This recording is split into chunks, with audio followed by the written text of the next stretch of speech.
Bien, comenzamos el tema 8, que es estadística.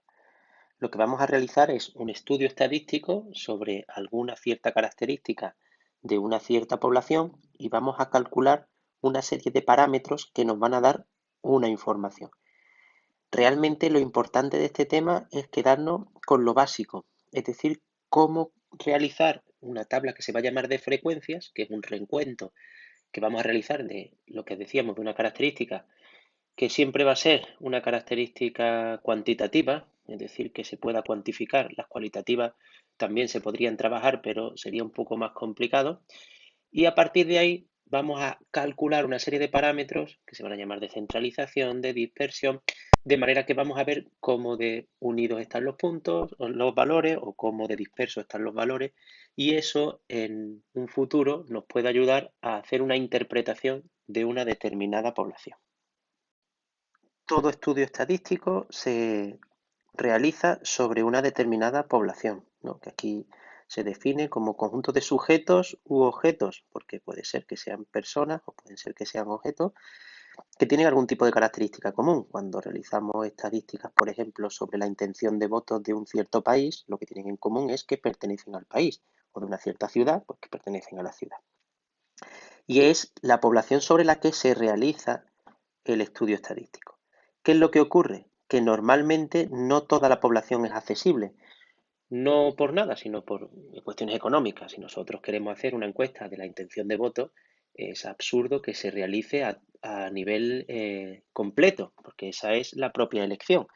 Aparte que tomando una buena muestra, es decir, una parte de esa población que nosotros podemos elegir de determinada forma, podemos realizar un estudio que diríamos que sería representativo del total, siempre y cuando nosotros podamos cogerlo eso de una manera fiable. ¿Qué es lo que vamos a estudiar? Pues lo que vamos a estudiar es una cierta característica, que nosotros en la teoría se le llama carácter estadístico, que es la propiedad que permite clasificar a los individuos de la población, ¿no?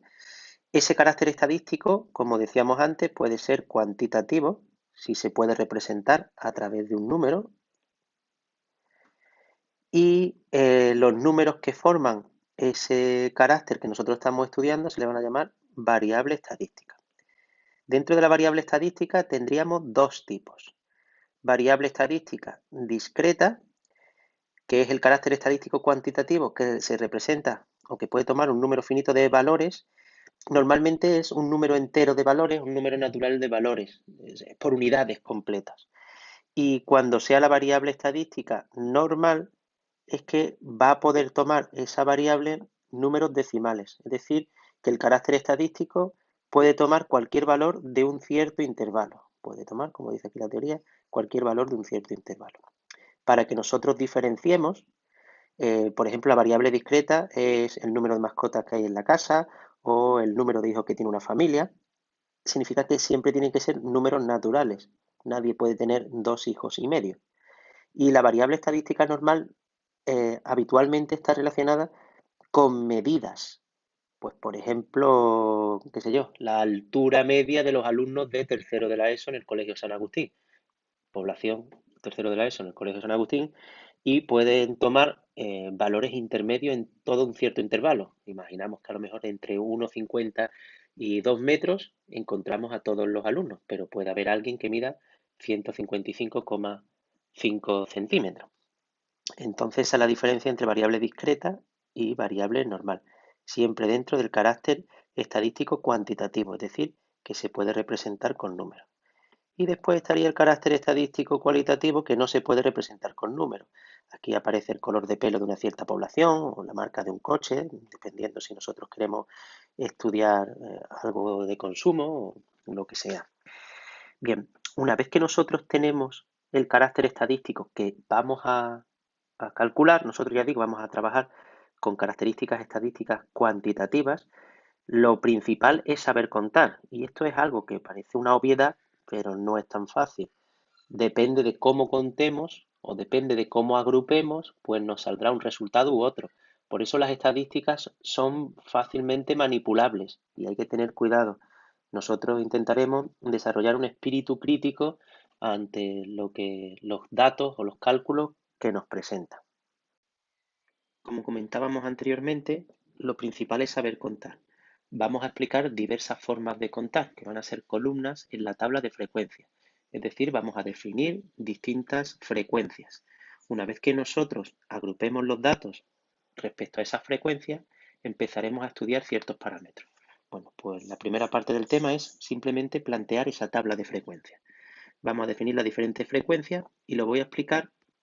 Después vamos a ver que en los apuntes vienen dos ejemplos, uno con una variable cuantitativa discreta y otro con una variable cuantitativa continua. Empezamos por la frecuencia absoluta, que es el número de individuos que presenta un cierto valor del carácter que estemos estudiando. La frecuencia absoluta sí que es contar puro y duro, es decir, cuántos casos se dan de cada uno de los tipos. Esa columna se representa con n sub i, donde i indica cada uno de los casos. Y después, cuando nosotros sumamos todos los casos, nos tiene que dar n, que sería el número total, que es los individuos que forman la población que nosotros estamos estudiando. Después de la frecuencia absoluta, nosotros presentamos la frecuencia relativa. La frecuencia relativa es el tanto por uno. Esto se parece al tanto por ciento, es igual, lo que pasa que con dos decimales siempre son números menores que 1, y se calcula con la frecuencia absoluta cada uno de los casos de la frecuencia absoluta dividido por el número total de casos. La suma de todos, esa columna, todos los valores de esa columna, tiene que valer 1. Después tendríamos la frecuencia absoluta acumulada. La frecuencia absoluta acumulada es ir viendo cuántos casos se van dando y vamos acumulando esos casos. Entonces, aquí aparece un símbolo que es un poco extraño. La frecuencia absoluta acumulada se representa con n sub i mayúscula. Aquí aparece un símbolo algo extraño, que es que nos dice que para cada término de esta columna lo que tenemos que hacer es sumar todos los de la columna de la frecuencia absoluta hasta llegar al caso que nos incumbe. Ya digo, cuando veamos un ejemplo lo veremos más claro. Y por último, la frecuencia relativa acumulada, que es algo similar a la frecuencia absoluta acumulada, pero con la columna de la frecuencia relativa. ¿Vale? Entonces es en tanto por uno y como característica especial, al final esto tiene que darnos el último término de la columna, un 1. Bien, estas cuatro columnas de frecuencia quedan muchísimo más claras con un ejemplo y lo vamos a intentar explicar de esta forma. De todas formas, os mandaré una serie de actividades a mitad de semana, una vez que ya hayáis podido trabajar con este vídeo, os mandaré dos ejercicios con tablas de frecuencias resueltas para que vosotros veáis cómo se puede hacer de manera práctica. Entonces, fijaos, carácter estadístico con variable aleatoria discreta, es decir, que solo puede tomar valores naturales. El ejemplo que yo os pongo dice, las notas de un curso de matemáticas han sido las que aparecen aquí. ¿Lo veis? Eso es, esas notas. ¿Por qué es variable discreta? Porque en las notas no he contemplado que pueda haber decimales, tal cual se pueden poner en las notas de final de curso. Son números naturales, puedes sacar un 1, 2, 3 y así sucesivamente. La primera columna que nosotros tendríamos que identificar sería los propios valores que puede tomar ese estudio. Entonces nosotros llamamos X sub i y ahora aquí contemplamos todas las posibilidades.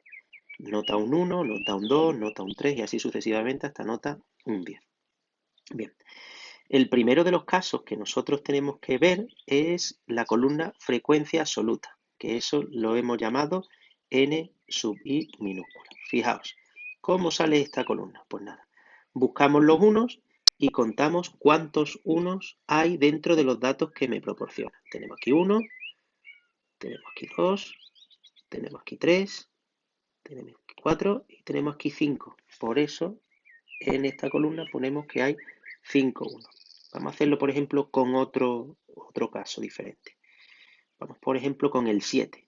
Identificamos y 7 hay 1, aquí otro y por último aquí otro. Por eso nos indica que 7 hay 3.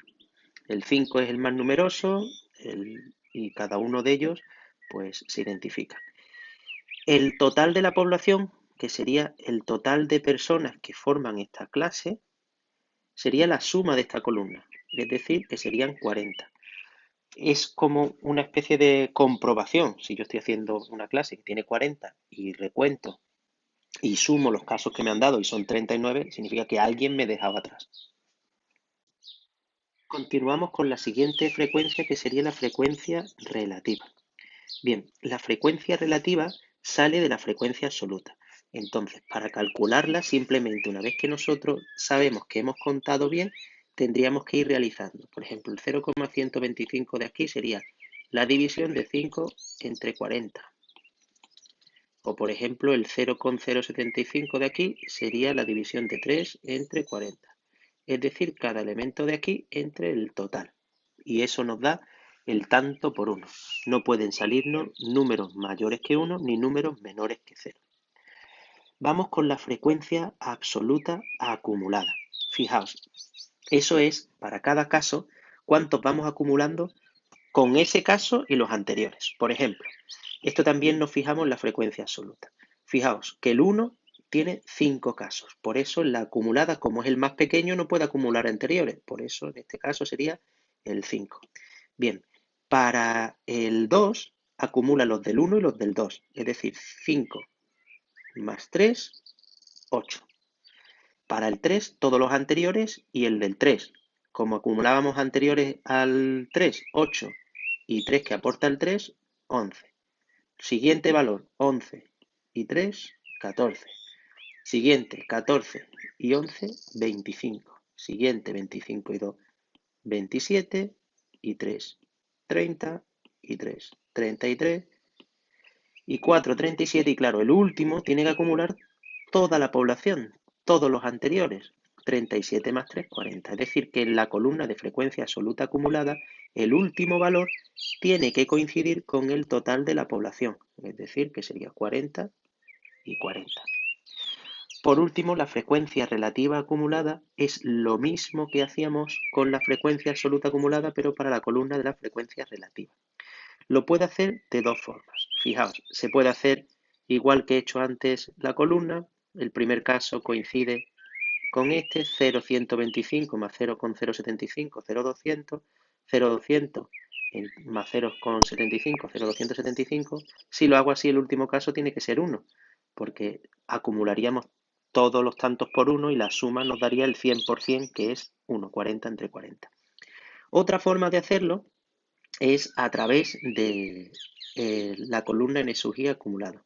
Es decir, este sería 5 entre 40, o por ejemplo, este sería 25 entre 40.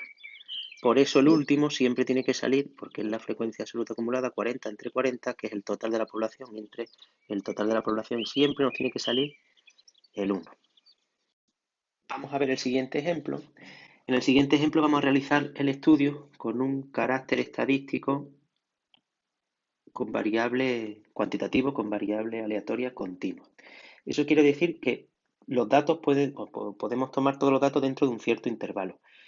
Los intervalos son difíciles en ciertos momentos de coger, porque el intervalo perfecto puede ser que no exista. Entonces, como este es un curso introductorio, yo lo que voy a hacer es que os voy a indicar qué amplitud son los que tienen que tener los intervalos. Cuando hagáis estudios más completos en cursos posteriores, pues hay diversas reglas. O sea, el número de intervalos puede ser la raíz cuadrada del valor o del número de datos que tengamos, y a partir de ahí, con un rango siempre intentando que empiece o termine en el 0 o en el 5, se pueden trazar los intervalos. A la hora de expresar los intervalos, fijaos que hay que tener en cuenta lo siguiente. Los intervalos tienen que estar abiertos por un lado y cerrados por otro. Fijaos aquí en este caso que sería el 0,15 cerrado en el 0 y abierto en el 15. ¿Esto por qué es así? Porque si nosotros en un extremo de los intervalos lo tenemos cerrado en un lado y cerrado en el otro, el 15, por ejemplo, si estuviese cerrado también arriba, se contaría el dato que aparece como 15 en el intervalo de arriba y se contaría abajo. Luego habría valores que se contarían dos veces y al contarse dos veces estamos manipulando y estamos interpretando mal lo que sería la tabla que nosotros estamos realizando y los datos quedarían adulterados y la tabla no tendría valor ni el estudio estadístico. Para evitar eso, en cada intervalo tiene que estar cerrado por un lado y abierto por otro. Yo lo he puesto cerrado a la izquierda y abierto a la derecha, porque en el caso que así vamos a estudiar, pues nos viene bien. En otros casos podrá hacerse de otra forma, pero ya digo, en los ejercicios que voy a poner este curso, los intervalos vienen determinados, como es el caso de este ejemplo. Fijaos, nos viene. Los autobuses que han llegado a la estación lo hicieron en los siguientes minutos de cada hora. Y ahí vienen los minutos. Agrupando los datos por intervalos de 15 minutos vamos a determinar la tabla de frecuencias. Nos está diciendo el enunciado agrupando los datos por intervalos de 15 minutos. Entonces, ahí es lo que nosotros vamos a hacer. Como es en una hora, tendríamos los intervalos de 0 a 15, de 15 a 30, de 30 a 45 y de 45 a 60. ¿Por qué ponemos el último que se podría incluir? Porque como no hay un intervalo posterior, ¿por qué lo ponemos con paréntesis? Porque que llegue en el minuto 60 y que llegue en el minuto 0 es lo mismo, por tanto ya estaría contemplado. Bien, lo primero que tenemos que hacer aquí es dar un representante de ese intervalo. Los representantes de los intervalos que vamos a llamar marcas de clase pueden ser o se pueden tomar de diferentes formas dependiendo de si los datos están concentrados a un lado del intervalo o a otro lado del intervalo. Pero nosotros no vamos a entrar en esas profundidades. Nosotros vamos a estudiar la marca de clase, la más genérica que pueda existir. Y claro, ¿cuál es la marca de clase genérica? El punto medio. Si el intervalo se mueve entre 0 y 15, justo el valor intermedio sería el 7,5. Si se mueve entre 15 y 30, 22,5. 30 a 45, 37,5 y 45 60, 52,5. ¿Cómo podemos calcular esa marca de clase? De dos formas. Por ejemplo, el 22,5 se puede calcular sumando los extremos, 15 más 30, y lo dividimos entre 2. Eso nos da 22,5. O bien, como el primero es más fácil de calcular, después si tienen la misma medida todos los intervalos, que con los que vamos a trabajar siempre tienen la misma medida, pues simplemente sumamos la medida de ese intervalo, es decir, en este caso 15, y nos quedaría 7,5 más 15, 22,5. Bien, lo siguiente ya es la tabla de frecuencia. La tabla de frecuencia es exactamente igual que como lo hemos hecho en el caso de la variable discreta. Vamos a ver algún caso, sobre todo en la frecuencia absoluta, que es la columna que me da todo. O sea, que me deja calcular el resto de columnas.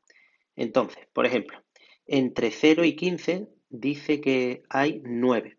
Los contamos, está el 0, no se puede contar el 15, os recuerdo. El 15 entraría en el siguiente. Tendríamos el 0, tendríamos el 13, tendríamos por aquí otro 0, el 12, 14 entra dentro, el 3 entra dentro y el 12 también, el 10, ojo, el 15 no, otra vez el 0, y espero no haberme dejado ninguno, y serían 9, si contáis en los que hemos hecho. Pues eso mismo hacemos. En el siguiente, entre el 15 y el 30, hay que incluir todos los 15, pero no incluir los 30. Entre el 30 y 45 se incluyen todos los 30, pero no el 45, y entre el 45 y el 60 se incluyen el 45 y el 60, como no aparece ninguno porque sería el minuto 0, pues no se incluye. La suma 32, y para comprobarlo tenéis que ver que en estas llaves aparecen 32 datos, que es así. Entonces, f sub i, 9 entre 32, 0,281, 5 entre 32, 0,156, 9 entre 32, 0,281 y 9 entre 32, 0,281. La suma, pues nada, el primer caso acumula 9, 9 más 5, 14, más 9, 23, más 9, 32. Y estos dos tienen que ser exactamente iguales. Y lo mismo aquí, 0,281 más 0,156, 0,438, más 0,281, 0,719, y el último que nos tiene que dar el 1. Lo último que voy a explicar es cómo representar gráficamente esto. Bien, cuando la variable estadística es discreta, lo vamos a hacer por lo que se llama diagrama de barras y polígono de frecuencia. En el eje X se colocan los valores de la X sub I, que el ejercicio que hemos representado nosotros eran las notas. Siempre hay que poner titulito. si tenemos titulito. Es decir, si sabemos que estamos estudiando las notas, no ponemos X sub I, sino que ponemos notas. Y después, en el eje de las Y, aquí ponemos la frecuencia absoluta. Claro está, la frecuencia absoluta cuenta por unidades y en este caso se refería también a los alumnos con sus respectivas notas. No pongo X sub I, no, pondría esos alumnos. Pero recordar que significa N sub I. Bien, diagrama de barras porque son barras, ojo, importantísimo, separadas. Son barras separadas. Cada una de las barras representa un valor de la X sub I. Y ahora la altura que alcanza, pues es la altura, el valor en la N sub I. Si había 5,1, altura hasta 5. Si había 3,2, hasta el 3. El 5 que alcanzaba el 11, hay que tener en cuenta siempre el que alcanza la mayor altura, porque eso es lo que me va a delimitar cuántos N sub I tengo que representar aquí en la columna de la izquierda. ¿Y por qué se llama polígono de frecuencia? Porque después los puntos más altos se unen a través de una línea poligonal. Cuando la variable estadística es continua, a la gráfica no se le llama diagrama de barras, sino que ahora le va a llamar histograma. El histograma puede sonar de ciencias sociales. Bien, ¿qué diferencia hay entre el histograma y el diagrama de barras? Las barras iban separadas. El histograma, las columnas van unidas. ¿Por qué? Porque en la parte de abajo no se representa la X sub I, no, se representan los extremos de los intervalos. De manera que de aquí a aquí estamos representando realmente el intervalo 0, 15. Después, el siguiente, pues lo mismo. Estamos representando el intervalo 15, 30. ¿De acuerdo? ¿Qué es lo que ocurre? Que aquí no vamos a poner los intervalos, sino que ponemos el dato que conocemos, que es lo que estamos realizando como estudio. Minuto de llegada. Y aquí vuelve a ser la N sub I, pero no representamos como N sub I, sino con el título que conocemos. Si no lo conociésemos, pues sí que tendríamos que poner N sub I, que sería el número de autobuses. Y nada, representamos cada uno de los intervalos y la barra unida, o sea, lo que es la columna, alcanza la altura de la frecuencia absoluta. Y después sí que el polígono de frecuencia es igual que el anterior. El polígono de frecuencia une los puntos más altos de cada una de esas columnas.